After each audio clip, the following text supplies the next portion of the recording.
Bonjour, quel est votre métier et comment pourriez-vous le décrire? Alors bonjour, je suis conseillère principale d'éducation ou CPE et je le décrirai comme le suivi éducatif et pédagogique de l'élève dans un établissement du second degré.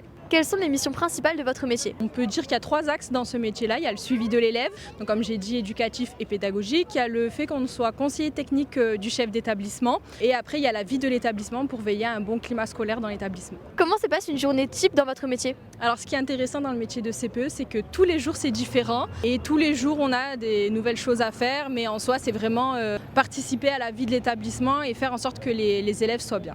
Pouvez-vous nous décrire une journée où vous avez travaillé récemment? Ok, c'était avant les vacances scolaires, c'était un vendredi. Le vendredi dans des collèges, les élèves sont souvent super excités des vacances. Du coup j'ai eu le droit à une alarme incendie déclenchée par un élève, des élèves qui sortent une arme à billes dans la cour de récréation et donc la préparation d'un conseil de discipline à la rentrée des vacances. Ouais, c'était sympathique.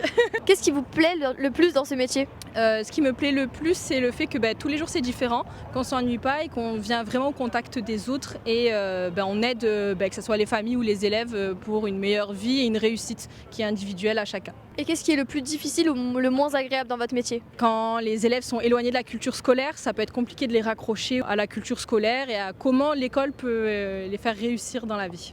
Pourriez-vous nous parler du secteur de l'éducation?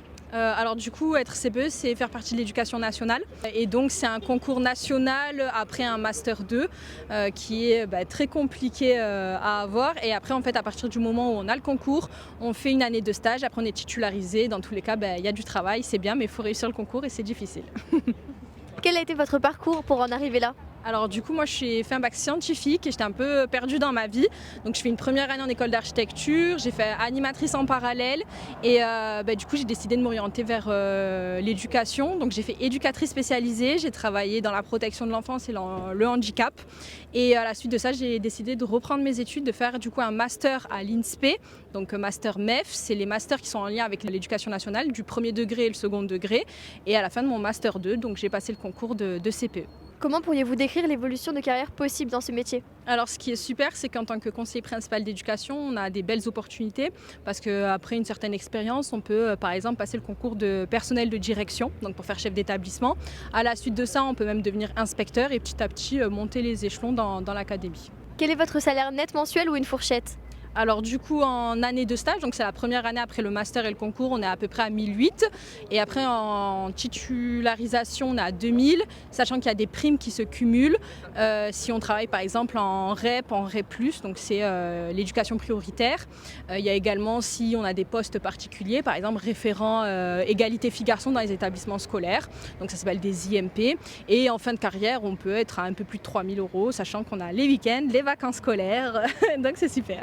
Un conseil pour les jeunes qui voudraient se lancer dans ce métier? Il faut être patient, très patient, parce qu'il faut avoir une certaine distance avec le métier, parce que souvent on en prend plein la tête et ça peut être des fois compliqué. Donc de la patience, de la distance, de la motivation je dirais, est vraiment quelque chose qui ça nous prend aux tripes, parce que c'est un métier qui est souvent difficile.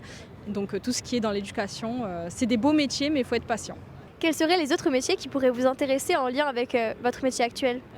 Comme j'ai pu l'évoquer, la suite du parcours, ça pourrait être personnel de direction, mais ça ne m'intéresse pas trop parce qu'il y a trop de responsabilités. Mais inspecteur, ça serait intéressant, ouais, inspecteur. Comment voyez-vous l'avenir de ce métier dans les prochaines années? Alors je pense ce métier a toute sa place et ça va se perdurer parce que on entend souvent les phénomènes d'harcèlement, des choses comme ça et on est en plein milieu dans le métier du CPE. Après, il faut savoir que le métier de conseiller principal d'éducation est unique en France, dans les autres pays il n'existe pas. Donc j'espère que ça va s'étendre mondialement, mais en tout cas en France je pense que c'est quelque chose qui est en plein essor et c'est intéressant et on a besoin, même si auparavant c'était un surveillant général et c'était un peu vu comme celui qui met des heures de retenue, des punitions, alors qu'en fait pas du tout, on a un gros impact dans la vie d'un établissement et c'est important.